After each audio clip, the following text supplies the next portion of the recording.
Let's just dive right into this matchup because I did not have the 76ers winning this game, and I definitely didn't expect the outcome once the Miami Heat were up by 12 points at the half. So it was looking like Miami was going to win, but then the Sixers ended up rallying into a comeback, and they ended up winning 105 to 104.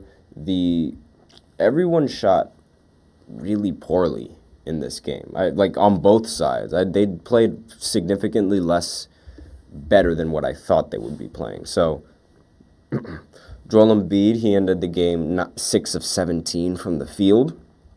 9 of his points were from free throws, and he took 10 of them. Now, Batum was really like the highlight for the Sixers in this game. He ended the game 7 of 12, 6 of 10 from 3, and 20 points. And he was really, really good for the Sixers and a very important piece for them in this win, coming off the bench and playing 20 minutes. Now, Tyrese Maxey was a little bit underwhelming in this play-in game. He was 6 of 16 from the field and 1 for 6 from 3. And again, really underwhelming. I thought that Tyrese Maxey was going to have a much better game going into the play-in, especially having Joel Embiid, but that turned out, especially playing at home as well, but that turned out being the exact opposite, so that's unfortunate for him. Kyle Lowry also played pretty poorly in this game, 3 of 10 from the field, 1 of 5 from 3 with 7 points. Buddy Hield also didn't really play well, 3 of 8 from the field, 1 of 5 from 3 for 7 points. Tobias Harris, 4 of 10 from the field with 9 points. Kelly Oubre, 3 of 9 from the field with 11 points. And again, like I said, everyone shot rather inefficiently on the Sixers side. And it wasn't really that good for the Miami Heat either. Tyler Hero was the leading scorer in this game. He played 41 minutes, ended with 25 points, but he shot 9 for 27 from the field and 4 of 14 from 3. Now, I don't know why Tyler Hero is taking that many shots and why Bam Adebayo is taking significantly less shots than someone like Tyler Hero. Considering how Bam is, well, I consider him to be the second option for this team. I don't understand how and why he is only taking 9 shots. I feel like he should be taking a lot more of those. Maybe it was because like the game plan was sort of to focus him on stopping Joel Embiid, but I really think like you also need to like consider what could happen on the offensive side of the ball if your team needs it. And I feel like he should be taking more shots than he does. And he's going to have to end up taking more shots than he normally does in this next play-in matchup because Jimmy Butler, he ended the game with 19 points, 5 of 18 from the field. And in the second half, he wasn't really doing much. Like, he wasn't really doing those signature Jimmy Butler runs late in the game where he'd like just shuts the whole game, shuts the whole stadium down, shuts the whole basketball court down, and they end up winning. That's not what happened in this game. And is playoff Jimmy a myth? That's what I keep saying. That's what I kept on saying in the beginning before the play-in tournament even started. And unfortunately, Jimmy Butler, it was revealed later that he had has an MCL injury. That's what the X-rays revealed after his game, his MCL injury in his knee. The injury it's going to sideline Jimmy Butler for 4 weeks. Therefore, he's going to miss the playoffs entirely. And, well, not miss the playoffs entirely. He's going to miss the next play-in game because we're not entirely sure if they could make a run and go pretty far. We have no idea how the playoffs are going to play out. But as of right now, he is not good enough to play in the next game where they match up against the Bulls and the Hawks. And this was the same story that happened with Zion and the Pelicans. Literally almost the exact same story. And the only real difference is that Zion played phenomenally in the game, and Jimmy Butler didn't really play that well compared to Zion. I mean, 40 points, it's really difficult to beat 40 points. And it's again, I did not have the Miami Heat losing this game, but now they're forced to play an elimination game. This could cost them their entire season, and they can't play it without Jimmy Butler. And this is this is sort of like falling directly flat on my face. If you guys remember from the previous podcast, if you guys tune in, I mentioned how I don't think that the Bulls or the Hawks have any kind of chance of making the playoffs this year. And now I've just been proven wrong, because the Bulls, like, they legitimately have a shot at beating the Miami Heat without Jimmy Butler now, officially, like, allowing them a chance to, like, play as the 8th seed. And wow, like, who would have thought?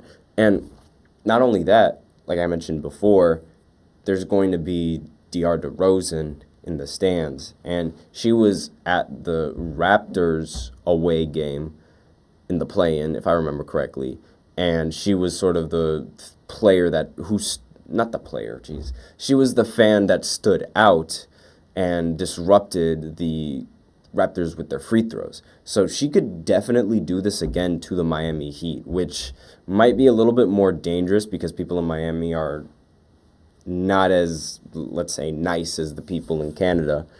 And it would be really funny if it happens again. Like, it'll be, oh my gosh, this little kid is just, this toddler is just aggravating the team and completely throws them off. But back to the Sixers and Miami Heat matchup. Again, like, the game was really close. The final score was 105-104.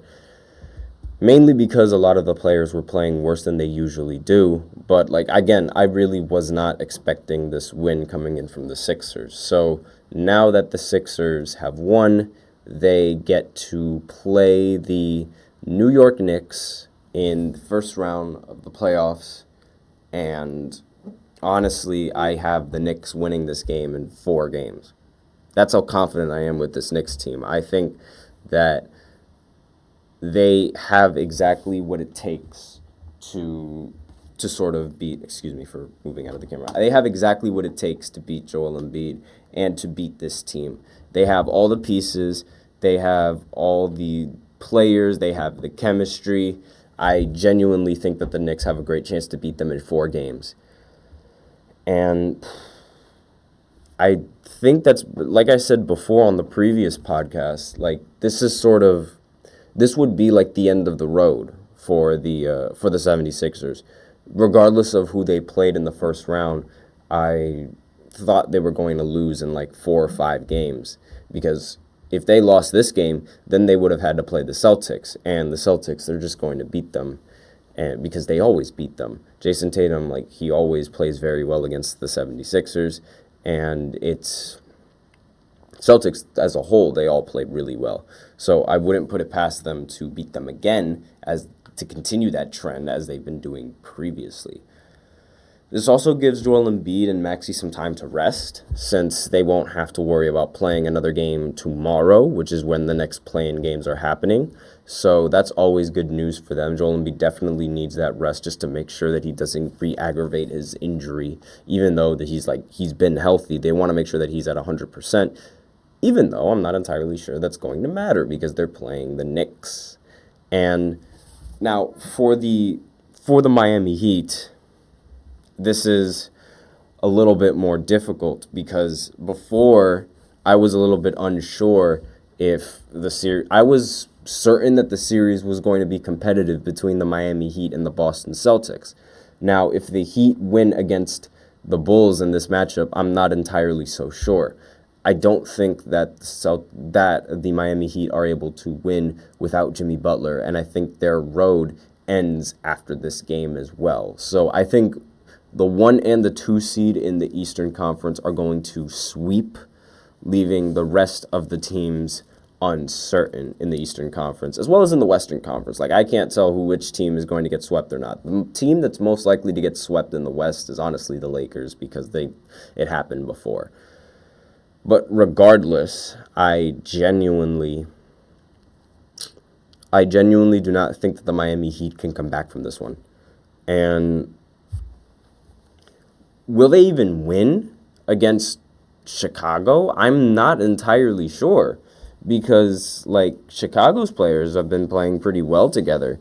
And now that the Miami Heat have sort of lost their best player, someone is going to have to step up. Now, it's really possible for someone to step up, but is it going to happen? Highly unlikely. I genuinely think that, like, Jimmy Butler was like is usually, even though I say Jimmy Butler is like playoff Jimmy is a myth, he's still a very valuable piece to have on both sides of the floor. He's a really good defender as well. Well, he's a good defender, and he's obviously, like, when you have someone who could defend like that, it's incredibly valuable, especially at the position that he's playing, because he'd be able to guard DeRozan and slow him down. And that's right now, other than, like, he is one of the three threats that you can eliminate from the Chicago Bulls and their offense. Because I'm going to talk a little bit more about it in the next segment, but Vucevic and Kobe White, they both had a very great game against the Atlanta Hawks. So eliminate one of those targets, and you don't have to worry about ridiculous production from him. Even though DeMar, he didn't really play up to the standards that I thought he was going to play up to, but he did play well. I'm not going to take away his performance because that would just be egregious. And again, without Jimmy Butler, I don't really know the chances that this team has. Like, I think this is where the road ends for the Miami Heat. But that's basically all I have for this segment, so we are out of time, and I'm going to go ahead and talk about the Bulls going up against the Hawks and some of the stories that can entail about that, because now there's sort of rumors that Trae Young might have played his last game with the Hawks. So I will be right back after this short break.